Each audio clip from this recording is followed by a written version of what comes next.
Hello everyone and welcome to the finals of the Crown of Kings tournament.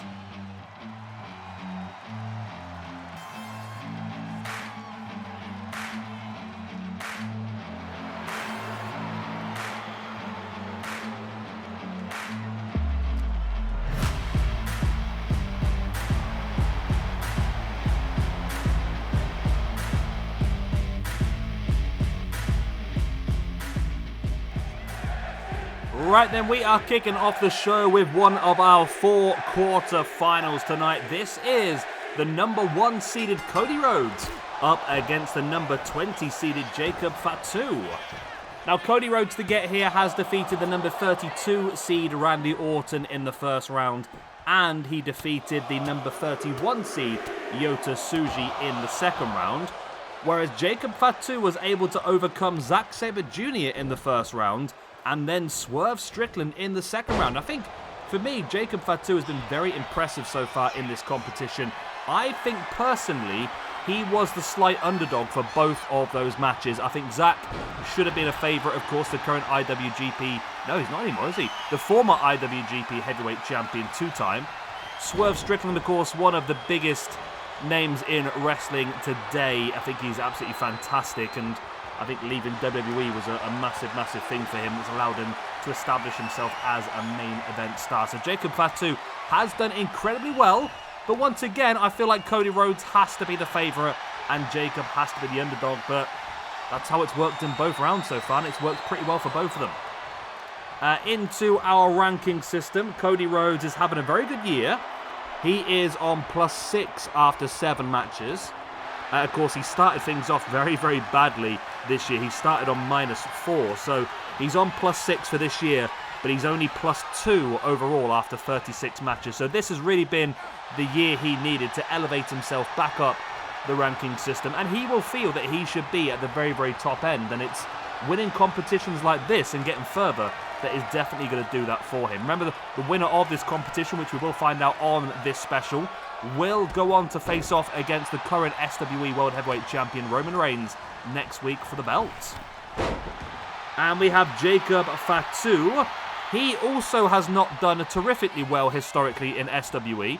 He is on -1 after 17 matches. Of course, the 2 points he's had so far from this tournament have definitely helped him out, but the problem is we started using him mostly back in 2021 when he was still an MLW star, and he was a really good wrestler, but he wasn't quite at the level he's at now. So he's having to catch up for his younger years. I mean, back in 2021 alone, he was -4 after 9 matches. Since then, he has not had a huge amount of opportunities until this year. And this year, he's finally starting to showcase what he can do. And this competition's done really well for him. Even if he gets knocked out here to Cody, he's still put in an absolute fantastic performance over the last week or so. But yeah, you would have to imagine that Cody Rhodes is going to be the favourite to move through to the semi-finals later on tonight. Right, the rest of the quarterfinals. Up next will be Hirooki Goto up against CM Punk. That's number 5 seed Goto versus 15 seed CM Punk. We will then have Jey Uso, the number 6 seed, up against Okada, the number 11 seed. Before the final quarterfinal, which will be a massive one, this one, the number 8 seed Seth Rollins up against the number 10 seed Will Ospreay. And remember, the way that we are doing it is that the highest seed will face the lowest seed in every round. So Cody Rhodes, if he was to win here, would face off against the lowest seeded person to qualify for the semis. And Jacob Fatu, currently the lowest seeded man left in the competition, would face the highest seed if he wins. It's not looking great at the moment, though. Jacob gets hit with a crossroads. It's only a 2 count, though. I think Cody Rhodes is 97 rated on this. I don't know if he is not. He's 97 rated at the moment. I'm not sure if that's his standard rating, or, of course, we're doing this through the Universe mode. He's had a couple of wins in a row. He's built some momentum, so I'm sure he's like 96 or 97 rated, so you would fancy him to be one of the main men to go on and win this entire competition. And remember, if it is a count-out or a double count-out, then someone's going to get themselves a bye. I don't know, it'd be a bit tricky at this point. I don't really want it to go to a bye. Would either restart the match, potentially, or would make the semi-final into a triple threat, which could be an interesting way of doing it. The Asai moonsault there to the outside. Cody Rhodes now taking down Jacob. And now sending him straight in to the corner barricade.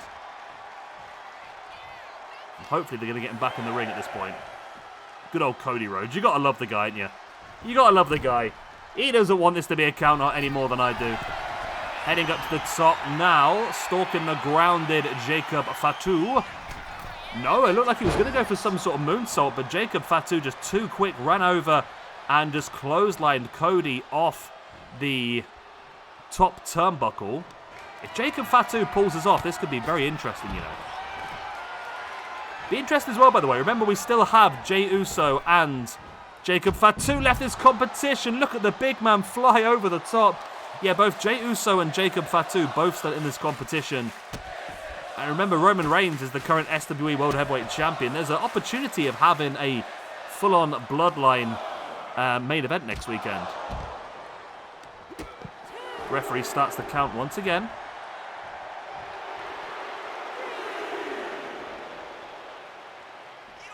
Jacob has been busted up. Again, he dives over the top.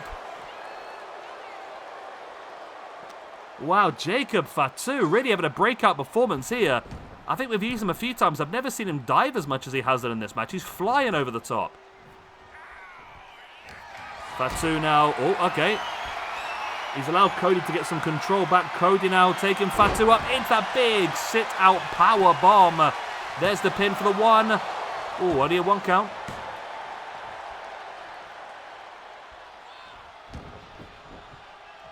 Cody now dropping the elbow right into the heart of Jacob Fatu. And now up on top, hits that moonsault finally. There is the pin for the one, the two. It's only a 2 count.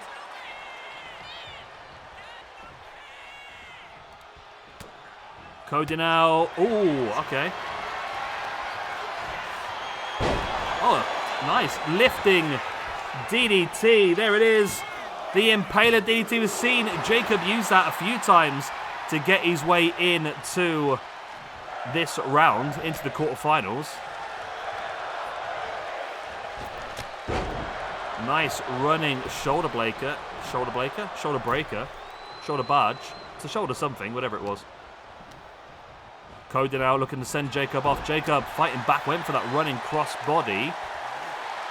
Cody saw it coming, was able to avoid it. Cody now over the top, in with the drop kick.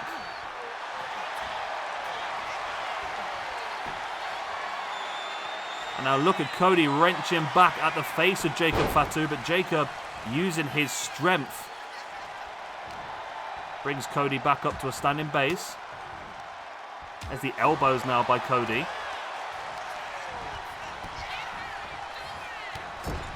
Lovely running clothesline, clattering Jacob Fatu in the corner. And Cody bringing Fatu out the hard way, dropping him spine first into the mat. Now Cody brings him back up. And he's hooking the arms. He's looking for the pedigree. Cody Rhodes pedigrees Jacob Fatu. This could be game, set. No, it's not match though. But this might be Cody. No, okay, he might have been lining up there, in my opinion, for a crossroads, but Jacob saw it coming. Jacob now dumping Cody to the outside. Once again, he's going to go for a dive. Referee tried her hardest to get in the way. Cody caught him with the strike in the face. It's been a very interesting start so far. This really could have gone either way. Cody ducks underneath, now in with the hip toss, taking down Jacob, rolls him over into the pin for the one, the two. Oh, it's only a 2 count. I mean, I'm not quite sure what you expected after a hip toss, but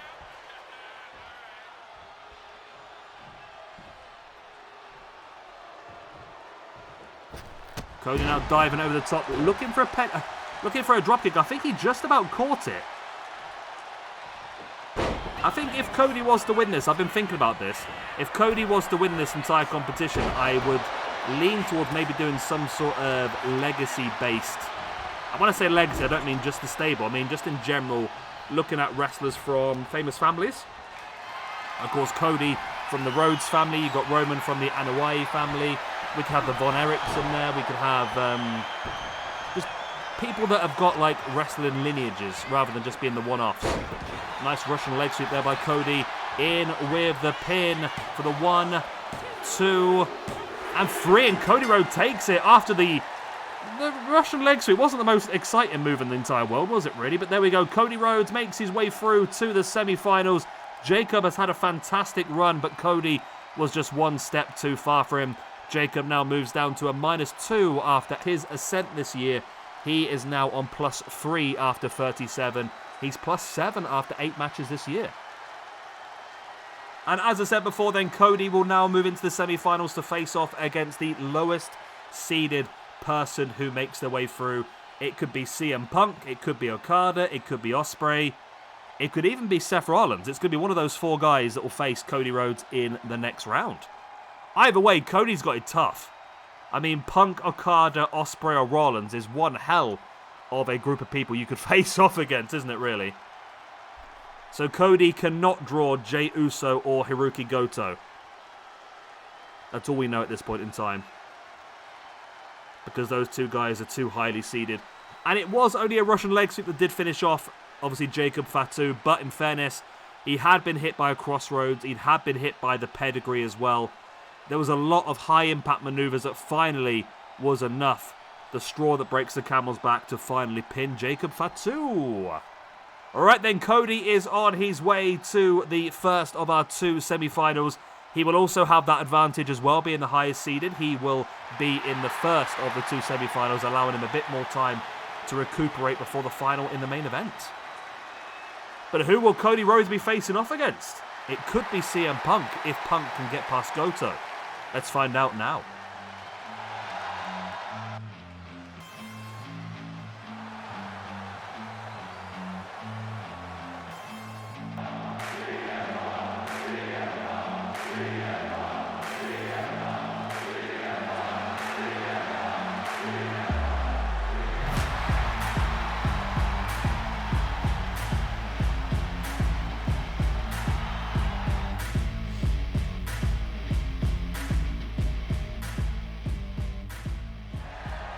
Right then, into our second quarterfinal of the evening, we have got the number 5 seed Hirooki Goto up against the number 15 seed CM Punk.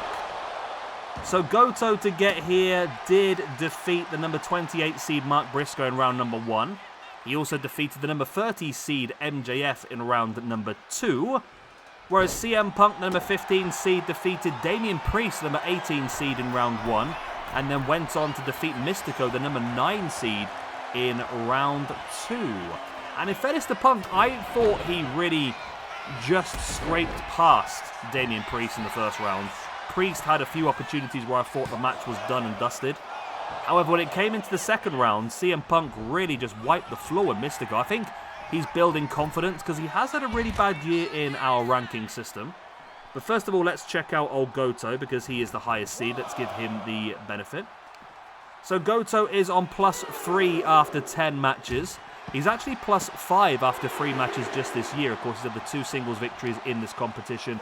He also won a 6-man tag match where he got a couple of the eliminations as well, which gave him a couple of bonus points in that one. But CM Punk himself is currently on +7 after 62 matches, but he's -4 for the year, which might sound bad, and it is bad, don't get me wrong, but he has had a bit of a turnaround in the last few weeks. He was, I think he was like -7 at one point, and winning several matches in a row now is starting to build up his momentum, starting to build up his confidence, and who knows, he could go even further in this competition. He does have Paul Heyman at ringside now, which is obviously going to be some sort of benefit for him, I would imagine. And obviously giving him this little pop of yellow in this, I think this is his WrestleMania attire I think I downloaded. That seems to give him the extra boost of confidence he needs. And remember, we are doing this inside the universe mode as well, so every time you do start to win back-to-back matches, you build momentum. It does increase your rating, makes it slightly easier to win matches, I suppose. So because of the way we are doing the rounds, as I said, it's the highest seed versus the lowest seed in every single round, which means that we know if CM Punk was to win here against Goto, CM Punk would lock in that semi-final match against Seth Rollins. However, if Goto was to win, he would go into the other semi-final, and we'll find out the two semi-finals in the next couple of matches. Of course, Goto is the second highest seed still left in the competition, only behind Cody Rhodes, whereas CM Punk is now the lowest seed now that Jacob Fatu has been eliminated. That'd be tough, I think. I mean, you're going to get tougher and tougher. I mean, there's an opportunity. I mean, if I had my way, the semi-finals would be Cody Rhodes versus CM Punk and Okada versus Ospreay. Those would be the two semi-finals I would like to see. And I'm a quarter of the way there, but the game does what the game wants to do. And as you can see here, Goto stalking Punk. And we saw this before. The neckbreaker across the knee. It's like a reverse DDT into the knee. Neckbreaker by Goto on Punk. It's only enough for the 2 count. But Punk has shown great resilience in this competition to survive as much as he has done with some real big damaging maneuvers. As Goto now heads up to the top, looking to dive in with a headbutt, taking down CM Punk. And you see Heyman here distracting the referee. And this could be a big improvement for Punk. Just having Heyman at ringside, just having that guy who's just going to cause trouble. That guy who can just distract and to give Punk the sort of edge, the mentality edge over his opponents. Punk now rolls under the bottom rope. Goto stalking. There's a strike into the face. And Goto now dragging Punk. Oh, just draping him across the ropes, then just using that to hold him in place while he hits him with the forearms in the spine, then the backstabber as well. Goto definitely dominating this match at this point in time. It's going to take something impressive for Punk to turn this around.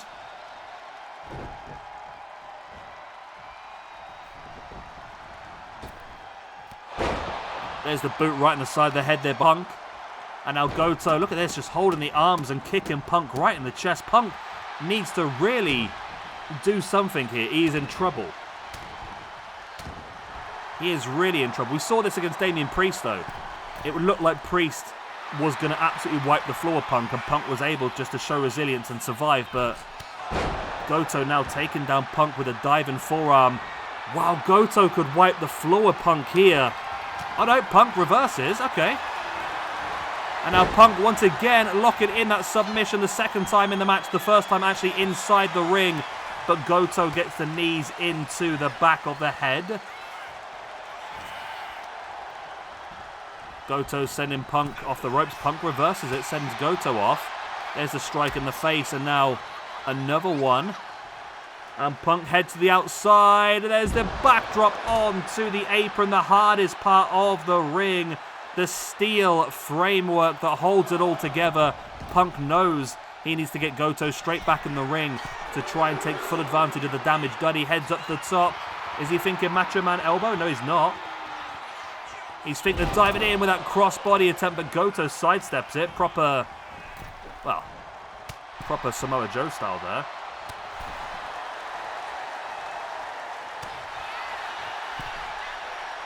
Punk over the top, in with a springboard clothesline.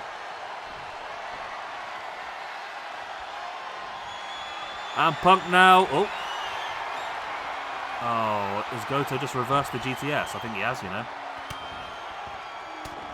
Wow. Goto spears Punk. I think Punk could be in trouble here, you know. I think Punk could be in trouble. Goto striking Punk now, bringing him back in again across the ropes. And look at Punk's back from these strikes and the eventual backstabber as well. Punk's back is covered in welts and bruises. It's a matter of time at this point, isn't it? Surely. There's the one, there's the two, and no, not quite yet.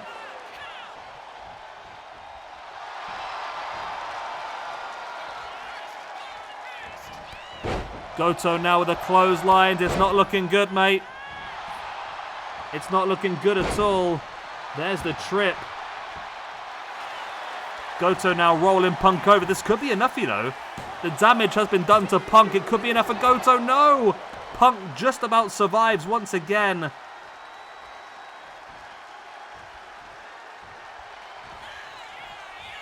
Goto now taking Punk up into the suplex position. There's that front slam. That's got to be game, set, match. No, again, Punk survives. I think this is going to be it. Punk, man. He's had a great run. I don't know. Punk's a higher rated in the match out of these two, but Punk has been absolutely decimated here by Goto. Goto's through to the second of the two semi-finals. CM Punk has been eliminated. Punk drops down to a +6 after 63 matches, -5 for the year. And Goto, who's having a fantastic run in this competition, he moves up to a +4 after 11. And we now know then that Cody will be in one semi-final, Goto will be in the other. And we'll find out in the next match exactly who is going to be facing who. Jey Uso could face off against Goto. It could be Cody Rhodes versus Okada, which would be pretty interesting. Or it could be Jey Uso versus Goto.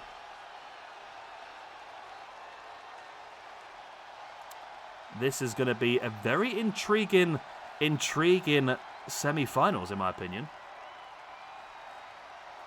And it's not exactly what I said. What I was dreaming for was the Cody Rhodes versus CM Punk, Okada versus Ospreay. We're not going to get that now. It's actually impossible to get Okada versus Ospreay now as well.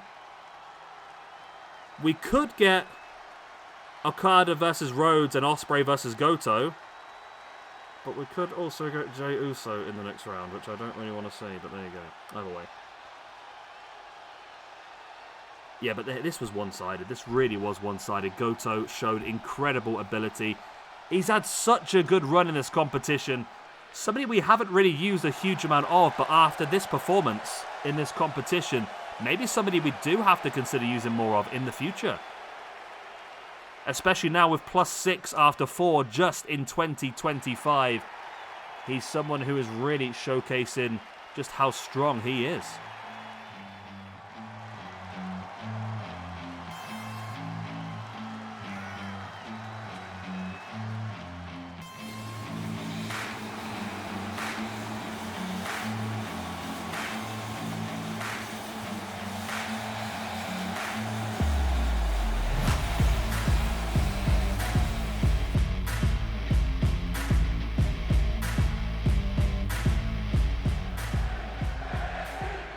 Right then, this is the third of our 4 quarterfinals today. This one is Jey Uso, the number 6 seed, who has so far defeated Tetsuya Naito as well as El Hijo del Vikingo.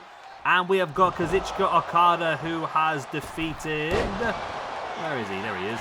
LA Knight as well as Joe Hendry. So Okada saved us from the worry of Joe Hendry going on to win it, and I'm hoping today he can do the same and help us out with this Jey Uso situation. Now, because of the way that the semis are set out and all the other rounds, as I keep saying, it's the highest seed versus the lowest seed, we now know that if Jey Uso was to win this one, then Jey Uso would face off against Hirooki Goto. If Okada was to win this one, then Okada would face off against Cody Rhodes. So we know that already in place, so it's a very interesting setup. Let us check the old ranking system. So first of all, Jey Uso, since he is the highest seed, he is on +4 after 14 matches. Having a very good year so far. 2 singles wins and 1 tag team win. Not a single loss to his name yet in 2025. So it's not looking good for me, is it really, in the grand scheme of things? He's looking very, very good. And then we have Okada, who is very, very high up. He is 3rd in our ranking system at the moment with +28 points after 43 matches. A win here for Okada would not only put him into the semi-finals, but it would also put him joint 2nd alongside Bret the Hitman Hart. Of course, Bret has been outstanding since the very beginning of SWE. He was top of the ranking system for quite a long time. Only behind Jeff Cobb for a period of time, and then he dominated the ranking system for quite a few years. Recently, only just been knocked off the top by Will Ospreay, and there's a chance he could drop down to 3rd position if Okada can go the distance in this competition. We're not really fair on Bret. We haven't really given him a lot of opportunities so far this year, I suppose. I mean, Will Ospreay has overtaken Bret Hart, but Will Ospreay's had 10 matches to Bret Hart's only 4, so been a little bit underwhelming for Bret Hart, but we'll give him some opportunities moving forward. It all depends on what the theme of the week is, doesn't it, really? As Okada drops straight into the pin. As you can see there, the silhouette of Don Callis at ringside. In theory, though, the addition of a manager didn't really help out CM Punk in the last match, did it really? Because Goto is just outstanding as a human being. And then we have one more quarter-final left after this one. That will be Will Ospreay versus Seth Rollins. Looking forward to that one. That's going to be a really good one, that one. As Jey Uso now dumping Okada over his shoulders. Yeah, I am hoping for an Okada win. If Okada does win, Okada versus Cody Rhodes in the semi-final is a cracking semi-final, and then we'll have either Goto versus Rollins or Goto versus Ospreay. I think it's going to be really good no matter what. There's the super kick there by Jey Uso. If Jey Uso goes on to win this entire competition, I may just retire at this point. But then again, I mean, I have not done anything to cheat in this situation. I probably should have done, to be honest with you. But Jey Uso is 90 rated on this game. So he has every opportunity of going the distance. So maybe, yeah, maybe I should have cheated a little bit, maybe, I don't know. But I just see, I think exactly what it should be in real life, and I'll stick to this as much as I ever have done. Jey Uso should be a tag team wrestler. The Usos as a tag team are very good, and that's what they should do. They should stick to what they're good at. They have the opportunity to be going down as one of WWE's most successful and best ever tag teams, but trying this whole singles run has really damaged their reputation in my mind. Anyway, I don't know about you guys, but I mean, in fairness to Jey Uso, the reason he's in the PWI 500 this year, as I've said before, is all about what you've achieved in the last year. And when I say the last year, it is June to June, so June 24 to June 25. And in that time frame, he did win the Royal Rumble and won his first ever World Championship at WrestleMania. So he has had a very, very good year, but for me, the quality of it is just not there. And they should have learned from last year when they did Uso versus Uso at Mania, and it was possibly one of the worst WrestleMania matches I've ever seen. And I think the Usos together as a tag team have the ability to go down as one of the top tag teams of all time in WWE, and they just need to stick with it. And there's another super kick here by Jey Uso. Gets caught though by the sling blade by Okada. Okada now rolling Uso over. And was going to rain down with the strikes, but Uso was able to break free. There's a strike into the face. There's the Hurricane into the Rainmaker clothesline. There is the pin for the 1, for the 2. It's only a 2 count.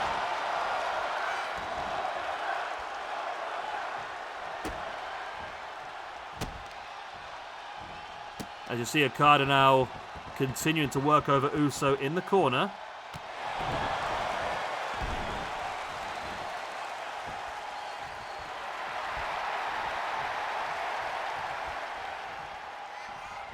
Okada now off the ropes. Oh, went for another stiff clothesline. Uso saw it coming. There's the neck breaker. And in with a pin. It's only a 2 count.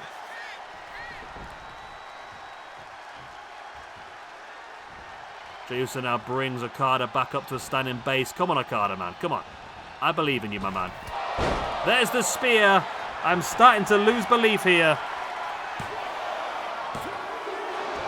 Oh, only a 2 count. Jey Uso now looking to bring Okada back up to a seated base. Springs off the ropes. In with that stiff clothesline to the seated opponent. And Okada with a big stiff lariat of his own. Okada now bringing Jey Uso back up. There's the boot to the stiff forearm across the face. There's the line salt as well. There's the pin now by Okada for the 1, for the 2. It's only a 2 count. Okada now backing away into the corner, taking a moment. And a running knee strike, the V-trigger into the chin of Jey Uso. That could be the knockout blow. Oh, only a 2 count. Okada now backing away into the corner, willing Uso back up to his feet. Dives in, looking for the crossbody, but Jey Uso caught him. Up onto the shoulders, in with that Samoan drop. Jey Uso all of a sudden turning this match around on a sixpence. Dropping his body weight across the back of Okada. Okada's back up. Uso avoids him. Springs him off the ropes. Another super kick. Oh no. Oh no, no, no. It's going to happen, isn't it? Jey Uso. Diving headbutt. Okay. I thought he was going to go for the big Usi splash, but no, not the case. He does now go for that big Usi splash. Oh no. Oh no, no, no. No. No. No. Oh my god, Jey Uso's through to the semi-finals. Right, it will be Jey Uso versus Hirooki Goto in the semi-final, which means that Cody of Seth Rollins and Will Ospreay. Wow. Okay. Oh, freaking K. The worst thing I ever could have done was tell the game exactly what I wanted to happen. Because it just makes sure it does the complete opposite, doesn't it, really? Alright, let's update the ranking system then. Okada suffers a loss and moves down to a plus 27 after 44 matches. Puts him now joint with the champion Roman Reigns in 3rd and 4th position. But Jey Uso continues his fantastic run this year. He moves up to plus 5 after 15. And he also moves on to face Hirooki Goto in the semi-finals. Oh, okay. So we now know either Hirooki Goto or Jey Uso will be in the final of the Crown of Kings tournament. Jey Uso's going to frickin' win this, isn't he? Jey Uso's going to frickin' win this entire thing. Oh, no. No, no, no. Oh, no, no. There it was, the diving headbutt into the big Usi splash. Jey Uso has defeated Okada. This is an anal wart on the world of wrestling. Jey Uso goes through to the semi-finals and will meet either... No, he will meet Hirooki Goto. We know that, don't we? Yeah. It's thrown me off so much, you can tell, can't you? Alright, let's move on to our 4th and final quarter-final. Seth Rollins versus Will Ospreay.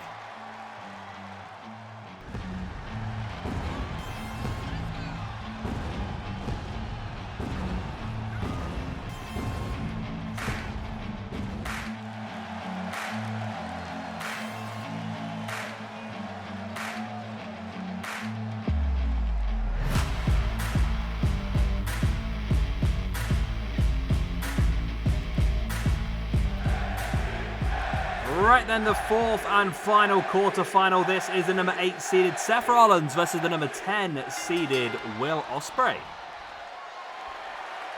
So Seth made it here by defeating the 25 seeded only female in the competition, Masha Slamovich. Of course, with a bit of help from his wife, Becky Lynch, who attacked Masha during her entrance.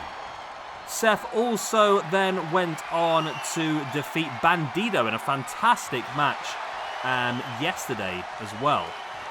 So really, really impressive by Seth Rollins.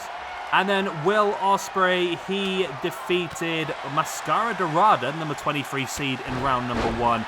And then also took down Obafemi, the number 14 seed in round number 2. And as I have suggested, I'm not going to say it's for definite yet because it all depends on certain other things. But whoever pins or submits Will Ospreay, if anybody in this competition, will be given an opportunity potentially at the Intercontinental Championship. The only reason why this might not happen, for two reasons. Number one is if that person goes on to win the tournament, obviously they've already got something else in mind, which is the SWE World Heavyweight Championship. Or, of course, if Ospreay goes on to win himself. We'll have to wait and see. I mean, if Seth was to beat Ospreay here, then go on to lose against Cody in the semi-finals, then we could have Seth versus Will Ospreay next week for the Intercontinental Championship. But we'll cross those bridges when we come to them, because it's not necessarily going to happen. Will Ospreay is currently top of the ranking system with plus 32 after 48 matches.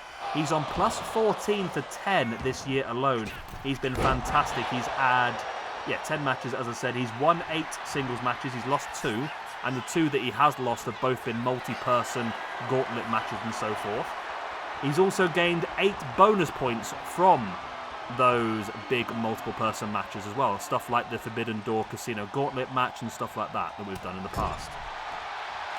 Seth Rollins currently 6th in the ranking system on plus 24 after 44 matches.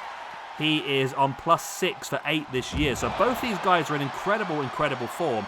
And of course, Will Ospreay is your current Intercontinental Champion. One of the singles matches he has lost this year, though, was the Cruiserweight Championship match, which he lost. I don't even think he got pinned in it, did he? Or did he get pinned? I'm not 100% sure, to be honest. But he lost a fatal 4-way match back at... Oh, he must have been pinned because it was an elimination match, yeah. He won a 4-way match... Sorry, he lost a 4-way match at Forbidden Door to Sammy Guevara. Guevara defeated Mystico, Jushin Liger and Will Ospreay to become the Cruiserweight Champion, and then lost the belt in his first defense against Leo Rush at When Worlds Collide. So it's an interesting little run by Sammy Guevara. There's the flipping DDT there by Will Ospreay on Seth Rollins. Ospreay now heading up to the top rope, stalking the grounded Seth Rollins. Going to dive in now with that forearm, phenomenal forearm from the top. Make it drop. Nope, let's not do that. There's the pin now by Ospreay, only a 2 count. A boot right into the arm of Seth. Seth now sending Ospreay face first into the mat. And now look at this, wrenching back at the face, eyes, or fingers in the eyes, shall I say. Ospreay now dragging Seth mid of the ring. Remember, as I said, the winner of this match is guaranteed the semi-final against Cody Rhodes, with Hirooki Goto versus Jey Uso in the other semi-final. I do apologise to any Jey Uso fans out there. He's just not good. He's great as a tag team wrestler. I'll stick to that. As I said in the previous match, if the Usos stuck to tag team wrestling, they could go down as one of the greatest tag teams of all time in WWE, but as single stars, they're just not good. I don't even think WWE think they're good. I mean, the reaction to Uso winning the Rumble was embarrassing. The reaction to him winning the World Championship was embarrassing, to the point where they got him to drop it on an episode of Raw only about a month and a half later. Anyway, Seth Rollins here, hooking. Oh, okay, I thought he was going to go for the pedigree, but no, hits the Stormbreaker. Hits Will Ospreay's own finisher maneuver on him. Wow. I thought Seth was going to go for a real message being sent from one of his mentors, Triple H, to Will Ospreay, who's notoriously had a bit of argy-bargy in the media against Triple H over the last few years, when Triple H tried to insinuate that Will Ospreay didn't want to do the hard work, which is why he didn't want to join WWE. And I'd argue that Will Ospreay made the correct decision. Nothing in the battle between WWE to AEW doesn't really matter, in my opinion. It's all down, there's just certain people that suit certain things better. Like Ricky Starks is a WWE wrestler through and through, as is Cody Rhodes. Cody Rhodes is a sports entertainer. Will Ospreay is a professional wrestler. He suits AEW much more. That's why Cody never really worked for the fans in AEW, because he's a different style. And Kenny Omega is perfect for AEW. It just, you can see who is who. And now it is going to be, this time it's the pedigree. This is going to be it. When you hit a Stormbreaker and a pedigree, surely that's enough for Seth Rollins to... It's a 1! Oh my god, Will Ospreay sending a message back, kicking out of a pedigree on a 1 count. And then, oh, he reverses the curb stomp. He reversed the curb stomp into an ace crusher. Wow. Wow. Looking for the hidden blade. Seth reversed it. This has been insane so far. Seth now the forearm into the back of the head.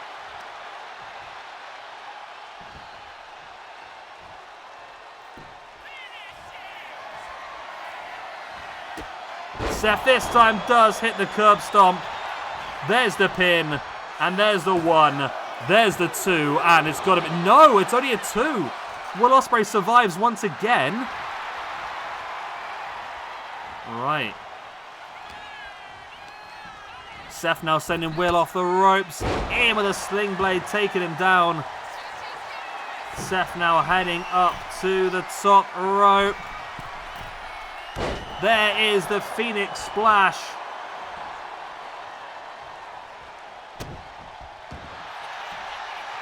And now Rollins wrenching back at the face of the grounded Will Ospreay. And there's the springboard kick attempt there by Ospreay. Completely missed it. That is the rake across the face.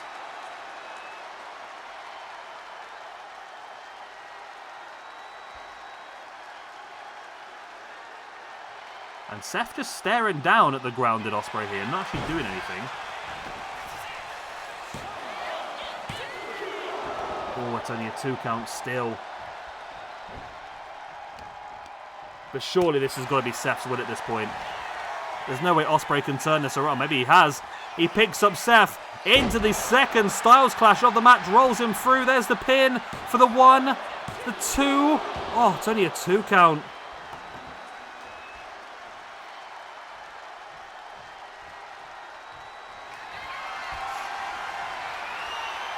Ospreay now stalking. There's the hidden blade. Oh my god, it's going to be enough, isn't it? It's going to be enough. Oh my god, it's not. It's not enough. Ospreay now willing. Seth up there, he is with the phenomenal forearm. Here's the pin for the 1, the 2. Oh my god. Still not enough.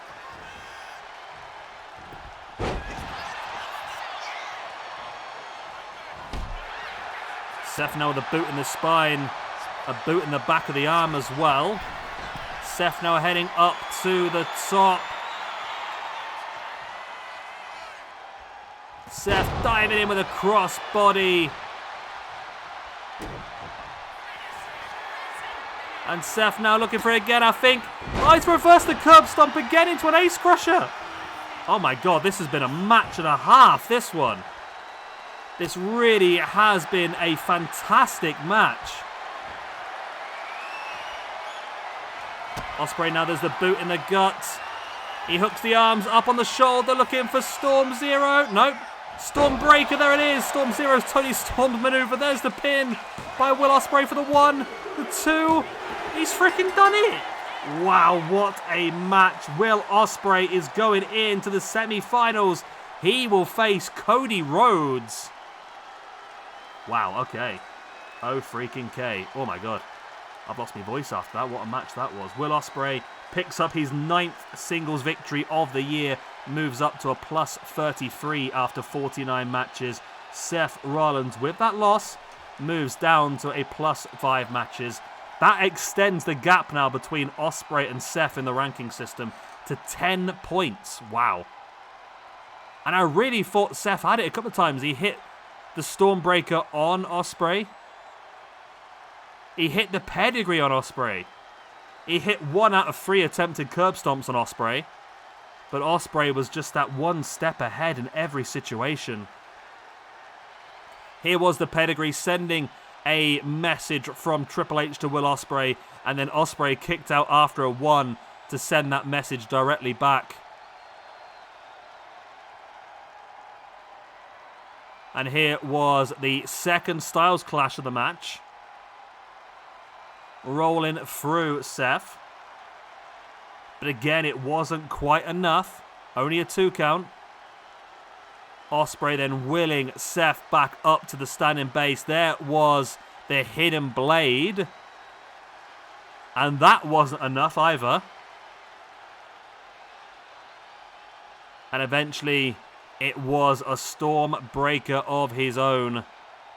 Ospreay, hook at the arms, takes up Seth onto the shoulders, and in with that neck breaker. So I think the problem is now, because... Okay. Now, there is still an opportunity. Okay. So let's go back to the Intercontinental Championship question. So I think the only way now that Will have to defend the Intercontinental Championship is if Cody was to defeat Will in the semis and then Cody lost the final to either Goto or Jey Uso. Which I'm not going to lie, I think for the records books, I would love to see either Cody Rhodes or Will Ospreay win this entire competition. However, now I've said that, it's clearly obvious it's going to be Jey Uso or Goto that win the entire competition. But we'll cross that bridge when we come to it. I love you and leave you. Why am I loving and leaving you? Let's go straight into the semis. What am I on about? Let's go straight into Cody Rhodes versus Will Ospreay. Oh, that's Will. It's difficult for Will. He's going to be tired here, but we've got to go for it, haven't we?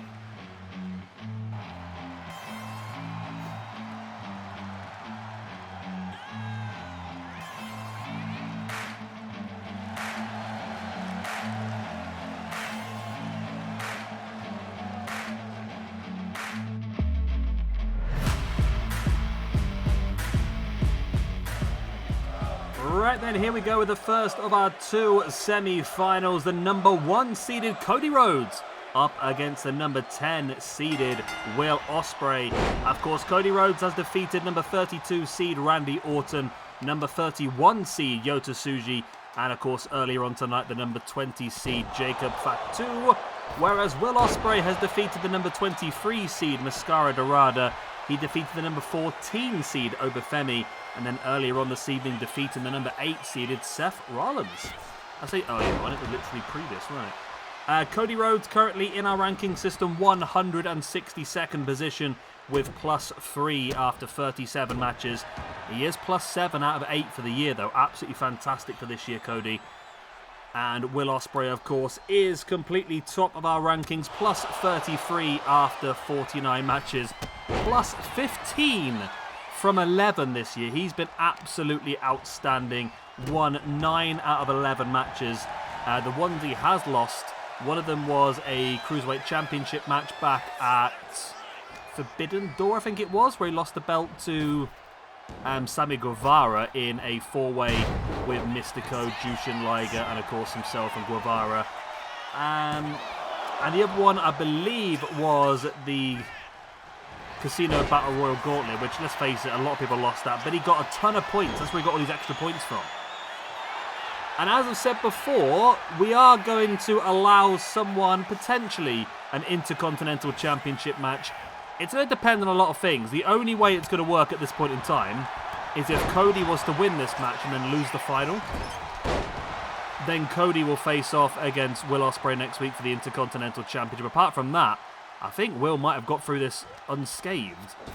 And I personally, and this is my opinion, so don't hold anything too against me, I personally would like to see the winner of this match win the entire competition, because I do feel like both Will Ospreay and Cody are the top 2 left. I mean, I would much rather see one of these 2 names on the permanent records of the company than I would with Jey Uso, for example. Goto, I'm not completely against it, but I would prefer the winner of this match to go on and win the entire competition. Of course, remember, this might be a bit of a quicker match than some of the earlier ones, because, of course, these guys have... And he's gone in for a finisher already. Hang on a minute, this is quick. That was completely off schedule, that was. I was going to say, they've obviously both been through matches already this season. They're both tired out, but Will Ospreay going in with the early Stormbreaker. There's the pin for the 1, 2, and there's the kick out there by Cody. But that Stormbreaker was very quick in coming.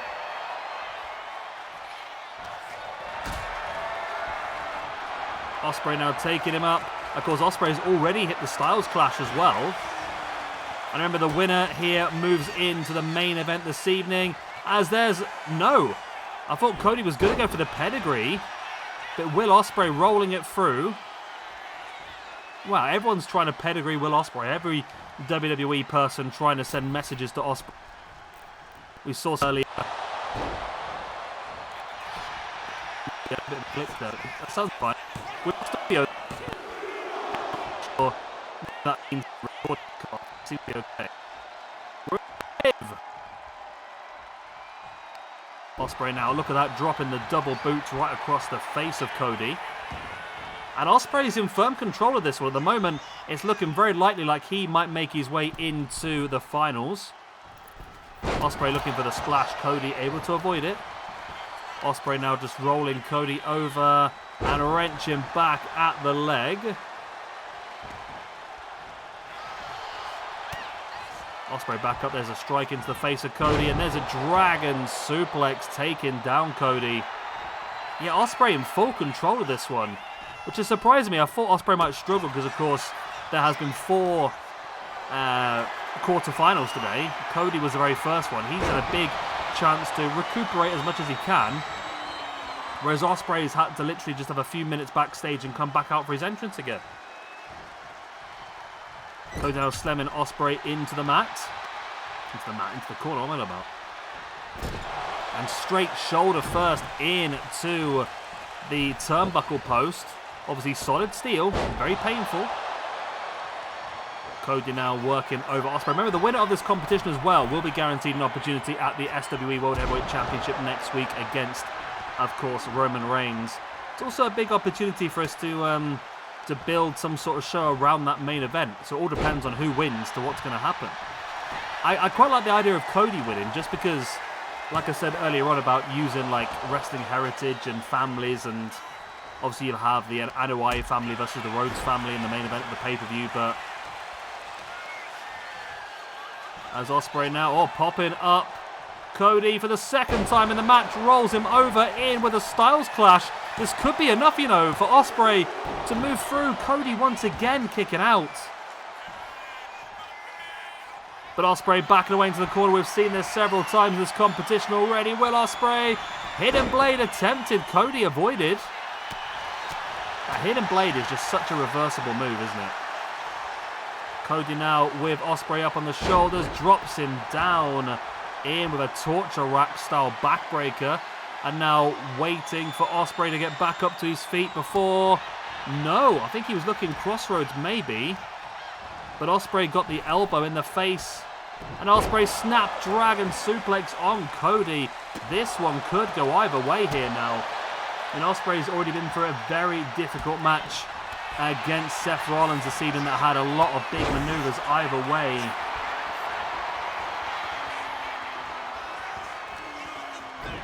There's the nutbuster.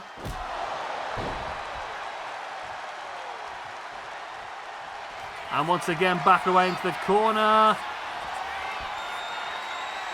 And this time the hidden blade hits and Ospreay's flattened Cody. This has got to be it. Ospreay's going to the final. No, Cody kicked out. Wow.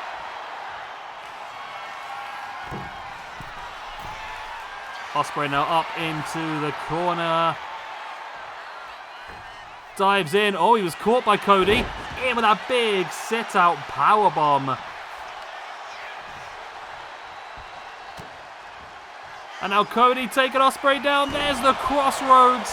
Oh my God, so many twists and frickin' turns in this one. And it might be it's only a 1. He's kicked out after a 1. What? What? Oh my word. Cody hitting Ospreay with the crossroads just for Ospreay to kick out on a 1 is absolutely insane. There's the standing Spanish fly by Ospreay. Dragging Cody now middle of the ring. And Ospreay gonna pop Cody up. For the 3rd time in the match, there is the Styles Clash. Rolls him. No, he doesn't roll him. Okay. Normally, he would go straight for the pin from the Styles Clash, but this time decides to go one extra step. The shooting star from the middle rope again, though. Doesn't go for the pin. He's going to go for the hidden blade This really could be the punctuation mark on the sentence. He's missed it. Oh my God. Oh my God, he's got him. The pedigree. Cody. What a freaking match this has turned out to be. Cody now with a pin. There's the 1, the 2. Oh my God, he's kicked out again. Mamma mia. That's a spicy meatball. Crossroads, Cody Rhodes is going to the finals, surely this time. With a 1, with a 2. Oh my God, he's kicked her again. What on Satan's anus is going on?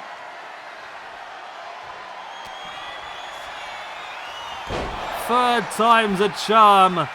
Surely, I mean, I've said surely twice already. Surely I can't be wrong again. It is, my God, what a victory for Cody frickin' Rhodes. Will Ospreay suffers a loss. He doesn't often suffer losses. He moves down to a plus 32 at the top of the rankings. Cody Rhodes with that win continues his great form this year. He moves up to a plus 4 after 38 matches, a plus 8 after 9. And Cody sits in the finals of the SWE Crown of Kings tournament to face the winner of Hirooki Goto and Jey Uso. What a freaking match. This really could have gone either way. Both these guys absolutely decimated each other. We saw hidden blades, we saw stormbreakers, we saw styles clashes, we saw a pedigree, we saw 3 crossroads. And it oh God, I just can't, I don't know what to say anymore. Okay, I've seen some impressive matches so far. I think that has taken the biscuit.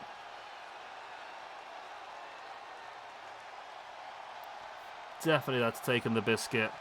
Wow, what a freaking victory that is for Cody Rhodes. Oh, so Cody moves on to the final. The number 1 seed is in the final. And he'll be facing either the number 5 or the number 6 seed. So at least the seedings worked out pretty well. But who would it be? Would it be Hirooki Goto or Jey Uso? Let's find out.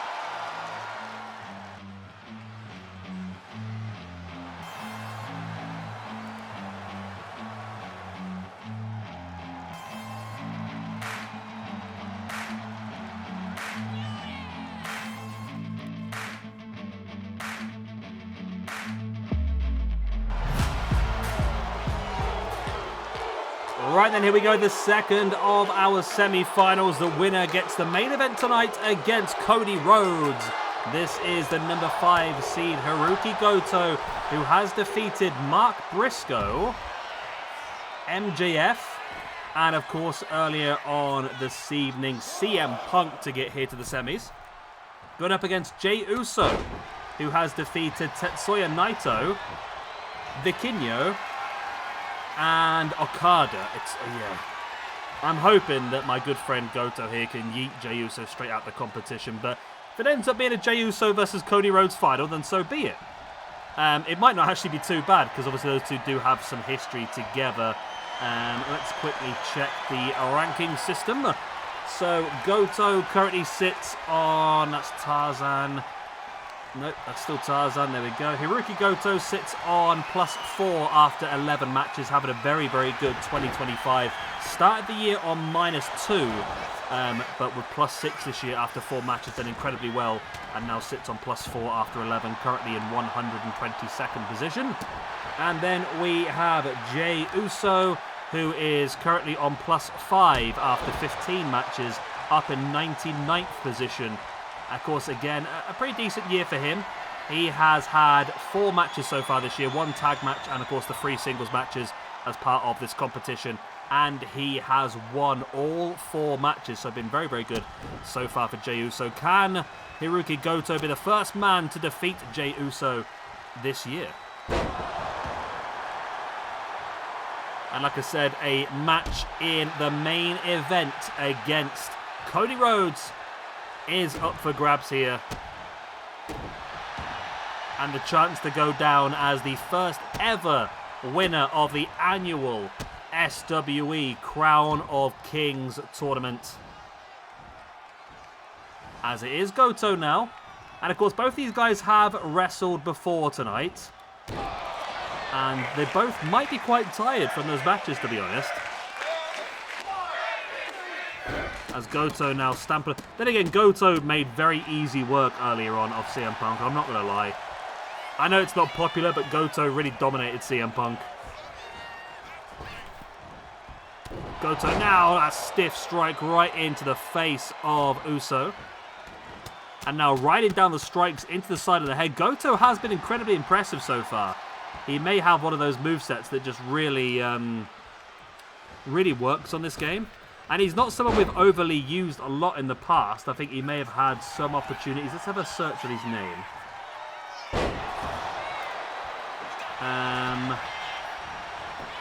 No, I mean, outside of this tournament, the only singles matches it looks like a 5-way match back in WWE 2K25. We did Minoru Suzuki versus Hirooki Goto versus Katsuyori Shibata versus Tomohiro Ishii versus Naomichi Marufuji.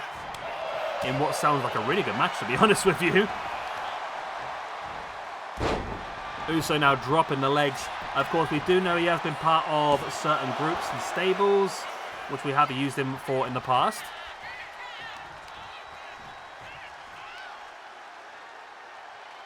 Let's look at Jey Uso now just twisting the head of the grounded Goto.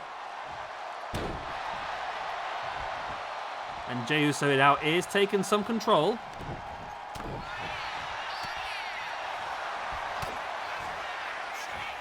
And look at Uso now. Oh, taking Goto up. Goto flew out the back of the backdrop and now going to take Jey Uso up. We saw this earlier on. This is how he defeated... No, it's not.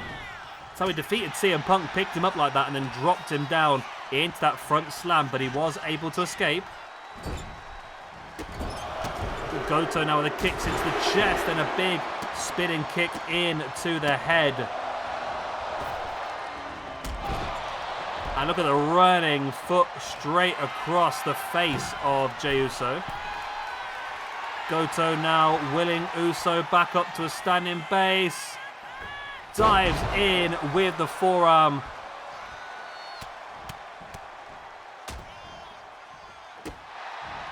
And look at Goto now raining down with the strikes, the kicks, the boots, the bit of everything really. Nice over-the-top cutter.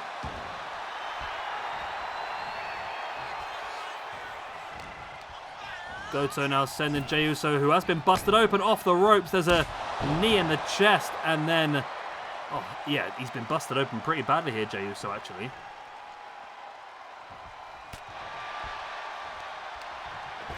Jey Uso using the ring to his advantage there.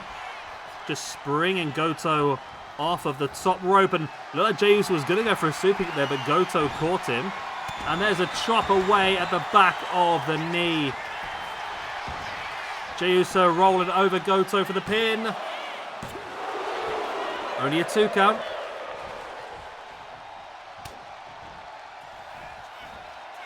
Jey Uso now taking Goto up. Goto once again escaping. Remember, Jey Uso used that earlier on. The backdrop into the neckbreaker. Oh god, he's yeeting.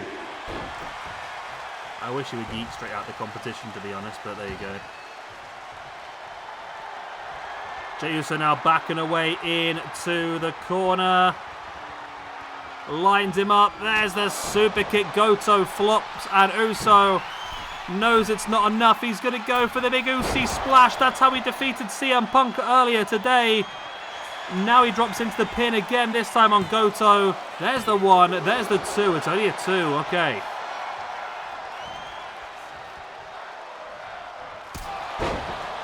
So I think if Uso does win this, I think I can go with my legacy idea either way. Or we could just go with a full-on bloodline, actually, if Uso wins. Oh, God. Uso's just super kicking the life out of Goto. He's going to win it. Oh, my God. There was 32 people when this began, and the only person I didn't want to win was freaking Jey Uso. And he's going to bloody make it, isn't he? He's going to freaking do it. Oh, hello. Maybe not. The neck breaker onto the knee by Goto on Jey Uso. There's the pin. Oh, it's only a 2.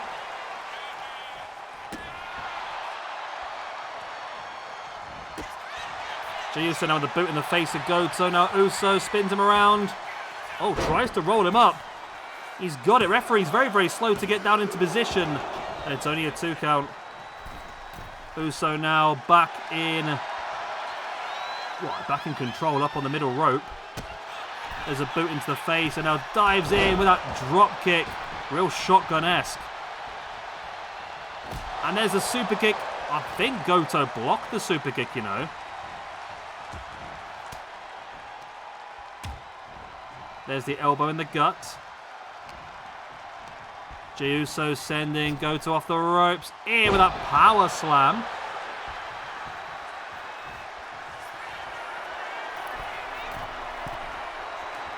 And now the big super Uso splash. Oh my word. There's the pin for the 1, for the 2. Oh! I really thought that was it. Oh my god, I thought that was it.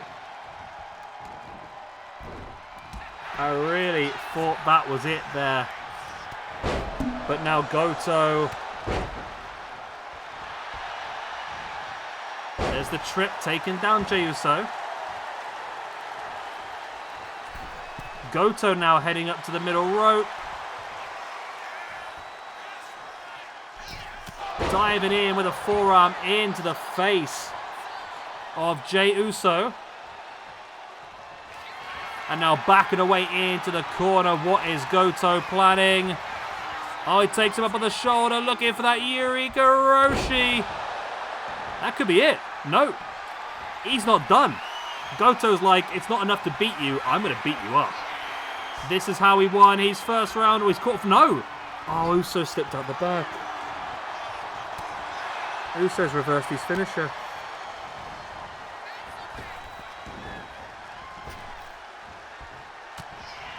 Uso's reversed his finisher. There's the clothesline. Oh my word, this is going to be stressful. This is super, super stressful. For me, mainly. Jey Uso now with a boot into the chest of What a match this has been, by the way, between these two. They both know how important this is to go on and win the Crown of Kings tournament. I mean, neither of these two guys are ever guys that I would have maybe, in my own mind, put in the title picture. One of them may end up forcing our hand, and it could be Jey freaking Uso. There's the pin. There's the 1. There's the 2. Oh, for... Fucking Jey Uso's done it. Oh my god, this game freaking hates me so, so much. It's unbelievable. It really, really freaking hates me. Okay. Well, Jey Uso moves up to +6 after 16. Goto has had a fantastic run in this competition. Suffers his first loss of the year, moves down to a +3 after 12. And I think Goto is somebody who we may have to consider utilising a bit more in the future because, well, he's had an incredibly impressive performance over this last couple of weeks. But it's frickin' Jey Uso. So, I mean, at least now, though, at least now it does start to lean into my idea of potentially doing some sort of legacy-based show next week. Because it's either going to be Anoa'i family, it's going to be Jey Uso versus Roman Reigns, or it's going to end up being Cody Rhodes versus Roman Reigns, in which way they both come from strong family lineages. So we can definitely do something. At least it's sort of half worked out for that, I suppose. But there it was, Jey Uso with a big splash. That was enough to secure him the 3 count and the victory here in the semi-finals. Oh, my word. Oh, maybe not. Maybe it was that one. Okay. There was many, many splashes. Many, many splashes were had. And there we go. Victory for Jey Uso. Victory for Jey Uso. Hopefully that's the last time I say that tonight. There's no way Jey Uso defeats Cody Rhodes, surely. And it's going to be a full WWE main event then.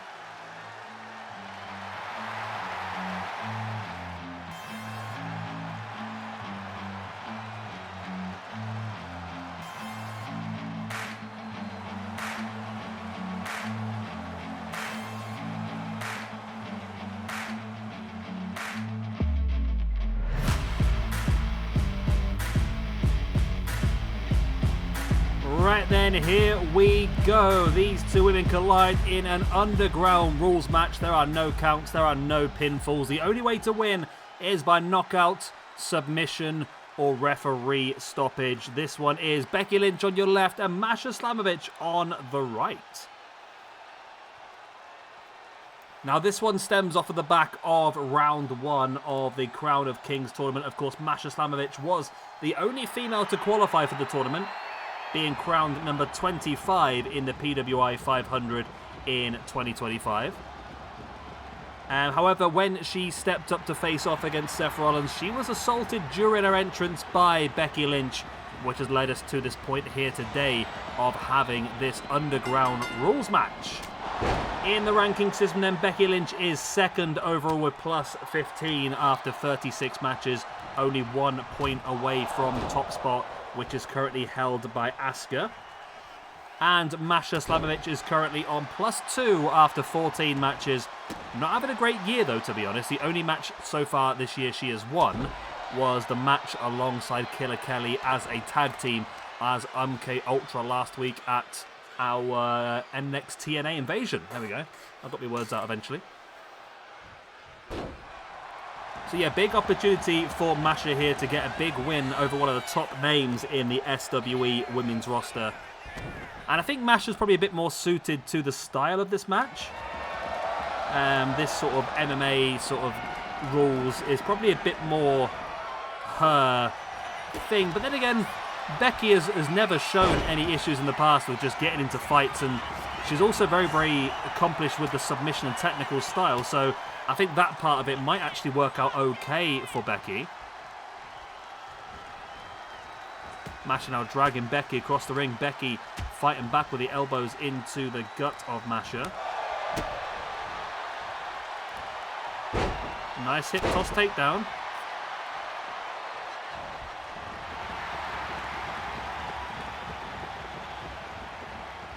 Becky Lynch now, there's a strike in the face over and over again. And then, oh, look at that, just slamming the head into her knee.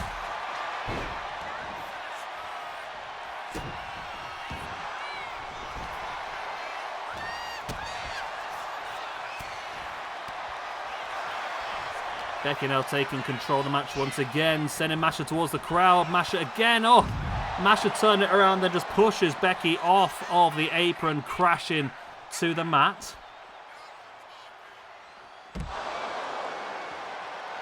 And it's Masha taking control on the outside. Like I say, I think this style suits Masha somewhat better.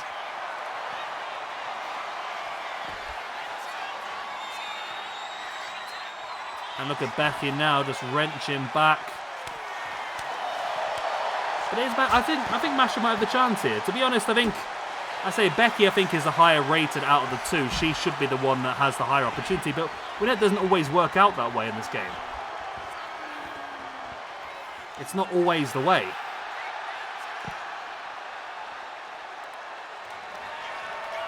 But there's the man slam on the outside. Maybe it does work that way. I think Masha's moveset, and that is a bit more well suited to this style, but at the moment it is Becky who is dominating the majority. There's the elbow now into the gut.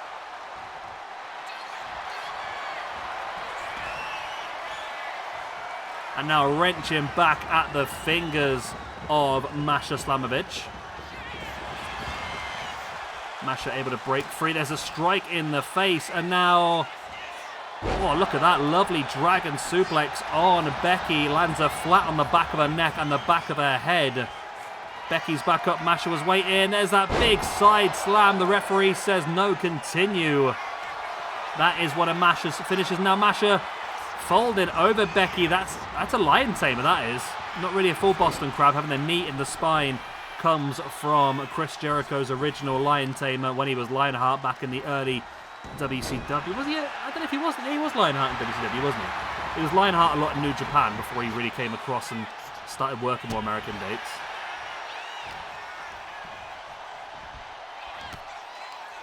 Look at that, beautiful by Becky. And now she's going to do reverse superplex to the outside by Becky on Masha Slamovich. What a move. And now Becky with that knee strike right into the side of the head as well. And now Becky does have the arm. There's the disarm her, locked in, wrenching back. Will Masha tap? No, Masha survives. Remember, Becky is now joint... Oh, no, sorry. If she wins this, she'll be joint top of the women's rankings overall alongside Asuka.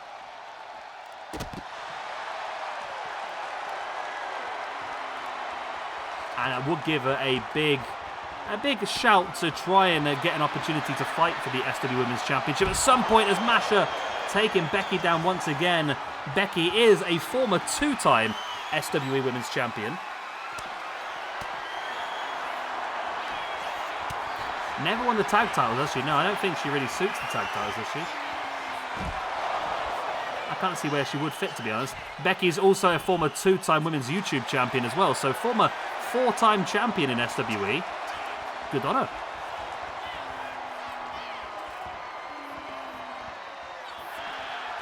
Becky now looking to break free from the grasps of Masha. There's the elbows right into the face. Wow, brutal. Becky now taking Masha up. Going to dump her across the barricade. There wasn't really much in that for me, to be honest. Masha's really sold it. It was really painful, but there wasn't really much in that for me. Becky stalking. There's a strike in the back, and now there's that man slam once again, but the referee still says continue on. Masha straight back up, and now going to go for that dragon suplex again, this time on the outside. Becky's head and neck smash off of that really thin matting on the outside. And now Masha taking Becky up again. Oh, looks like a Pepsi plunge. Is that it? Oh, the referee's given it. Wow. Masha Slamovich does get the first victory of the year for herself. She defeats the number 2 in the women's rankings, Becky Lynch. Big one there. Masha then moves back up to a +3. This is after 15 matches. Becky Lynch, suffering that loss, is going to move down to a +14 after 37. Becky's not had a good year, actually, looking at it. So Becky has only won one match all year. That was she won 2 matches, 1 tag match and 1 6-man tag match. The tag match, of course, was alongside Seth Rollins against CM Punk and AJ Lee. The 6-man tag, I believe, was a WWE versus somebody, wasn't it? Was it Classic? It might have been. It was an Evolution, I believe. It was Becky Lynch, Charlotte, and Bayley versus Lita, Trish, and Ivory, I think it was, something like that. But yeah, Becky not having a good year. She's not won a singles match all year, to be honest. So even though she's a 4-time champion in SWE, I don't think she's much closer to getting an opportunity, especially after losing here to Masha, who really needed that. Like I said, she's had a rough year so far, in more than one case, I suppose. There we go, big win there for Masha. She may have got eliminated in the first round of the Crown and Kings tournament, but she does get the last laugh here over Becky Lynch. Let's move on to the final. Who is going to be crowned the first ever Crown of Kings champion in SWE? Will it be Cody Rhodes? Will it be Jey Uso? Let's find out.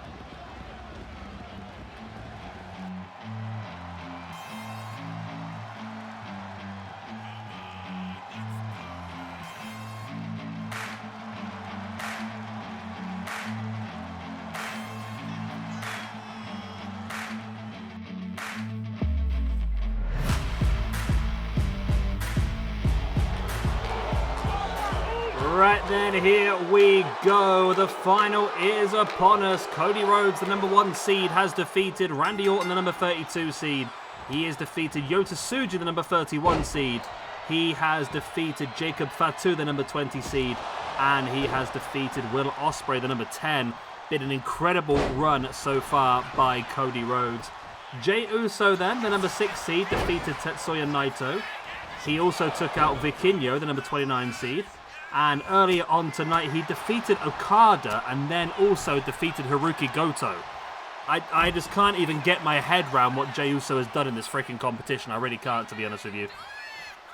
But the winner of this match will be crowned the Crown of Kings champion and will also be guaranteed an opportunity at the SWE World Heavyweight Championship next Sunday at our special. And, of course, we are going to figure out exactly what that special will be based off of who is going to win this one. I'm sort of leaning towards something that works for both of them, which would be this idea of a legacy. So just showcasing people who come from wrestling lineage. So, of course, Cody Rhodes with the Rhodes family. You've got, of course, Jey Uso as part of the Anoa'i family, and Rikishi, Umaga, Jacob Fatu. I mean, you could really get a lot of bloodline. I mean, if Jey Uso was to win this, we could just go down a full bloodline route, to be honest.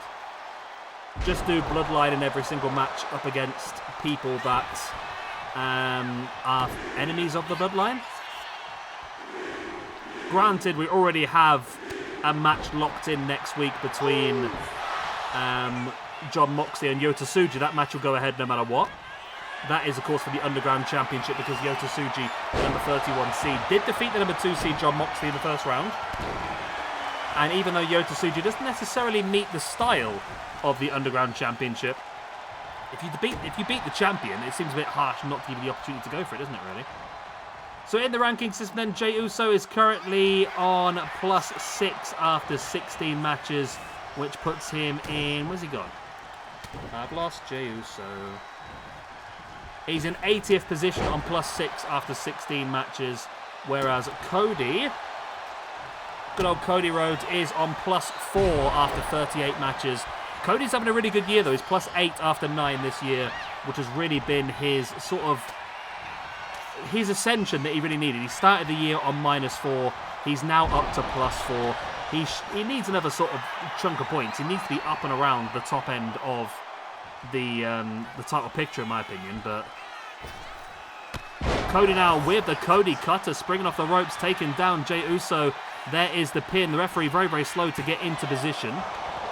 I don't know why this referee's on. I always select different referees based on what I think suits the style. And this is not the referee I selected. I never select a referee that has a WWE logo on them. So I don't know why this referee is here, but she is nonetheless. It is what it is. Jey Uso now the backdrop into the neckbreaker. And now Jey Uso heading up to the top. We've seen him use this big splash a couple of times tonight to get victories. He's going for it again. There is the pin for the 1, the 2. Oh, it's only a 2 count. Cody was able to get his arm up, get his shoulder up, and break free. If Jey Uso wins this, oh my God, out of all 32 people, Jey Uso was the only one I didn't want to win. He's going to freaking win, isn't he? It's just hit me all of a sudden. Jey Uso's going to freaking win. Jey Uso now dropping the double legs right into the groin of Cody Rhodes, hitting with a super kick to the seated opponent as well. And of course, the last we want here is a count out. This would be horrible if this ends up as a double count out and we end up with a draw. That would be proper WCW booking. No, probably actually, based on recent times, it would be proper bloody TNA booking, wouldn't it, really? Cody now looking to moonsault to the outside, and Jey Uso caught him. Oh my God, Jey Uso now up on the shoulders. Give him that Samoan drop on the outside. Come on, guys, get back in the ring. Let's not faff about here. Get back in the ring.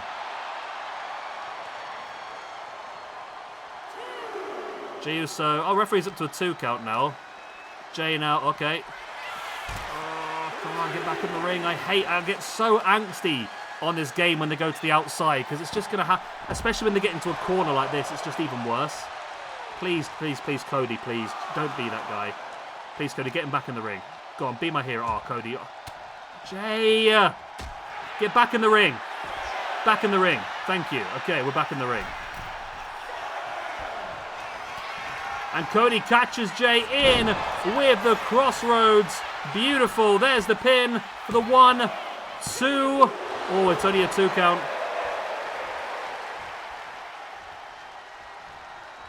Cody now clotheslines Jey to the outside. Not again. Not the outside again. This game just loves to frustrate the life out of me.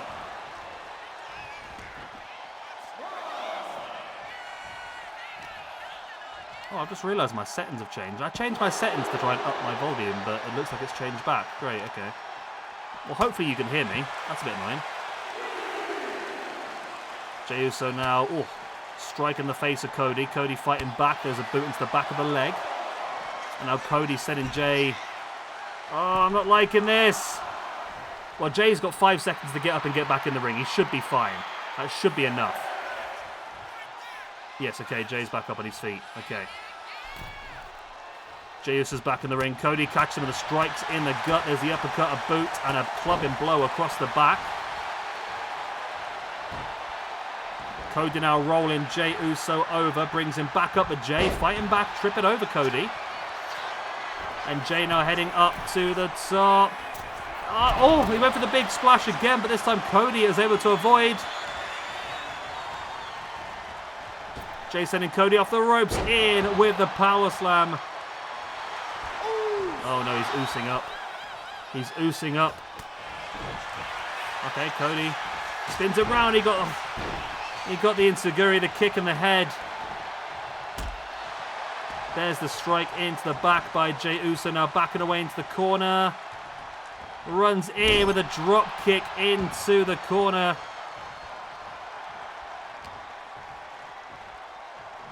Jey Uso now in control, sending Cody into the corner once again. Now taking him up. What is Jey Uso thinking here? Superplex, maybe? Jey Uso, yeah, he's thinking superplex. Oh no, Cody's fighting back though. Cody pushing Jey away from that superplex. Brings him back up to a standing. A boot in the gut, and Cody has the arms hooked. There's the pedigree. There's the pedigree. There's the 1, 2, 3. Oh my god, it's a 2. It's only a frickin' 2. Okay. Oh, he's got him. Crossroads. Cody Rhodes. Surely this time. There's the 1. There's the 2. And the 3. And Cody Rhodes has done it. He's won. Oh, Cody Rhodes, my absolute hero. Cody Rhodes then, with that victory, moves up to a +5 in the ranking system.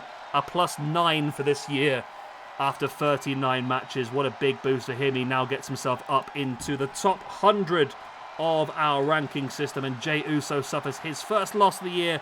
Moves down to a +5 after 17 matches. Cody Rhodes. Cody frickin' Rhodes. Okay, well, I think I'll lock that in then, because I'm quite excited about the concept of doing like a legacy-style pay-per-view. So, taking into account people from strong family lineages in wrestling. We've got the Rhodes family, we've got the Anoa'i family. We could, of course, utilize people like the Von Erich family as well. We can go with Brian Pillman Jr. could be involved, David Boy Smith Jr., Tommy Billington would be fun as well, the young Dynamite Kid. I'm pretty sure there's been loads more. Tam Nakano is a good shout. Of course, Tam Nakano, the Stardom... Well, I don't think she's Stardom anymore. She might have gone to Marigold now. But her mother, of course, is Bull Nakano. I think it'd be good. We can mix and match a bit, use the older generation and the younger generation, and try and get some good fun out of it. But yeah, having Dusty and Dustin and Cody in there as well as a 6-man tag could be fun. Could be freaking fun. And there it is, Cody Rhodes with the freak out after the Crossroads. And Cody then will go on our system as the first ever Crown of Kings champion. And we will add a note on there. We will add a note that states that Jey Uso was your runner-up. Runner-up Jey Uso. There we go. Well, there we freaking go. Cody Rhodes is the winner of the Crown of Kings, and he will now face off against Roman Reigns next Sunday for the SWE World Heavyweight Championship. Right. I love you all. Good night. God bless. I'll be the same. Thank you very much for watching, and I'll see you all tomorrow for the beginning of our Legacy Week, which should be fun. I've got nothing booked for it yet, so it's going to be very interesting indeed to see what we do end up with. Right. I love you. Leave you. Good night. God bless. I'll be the same. Bye-bye.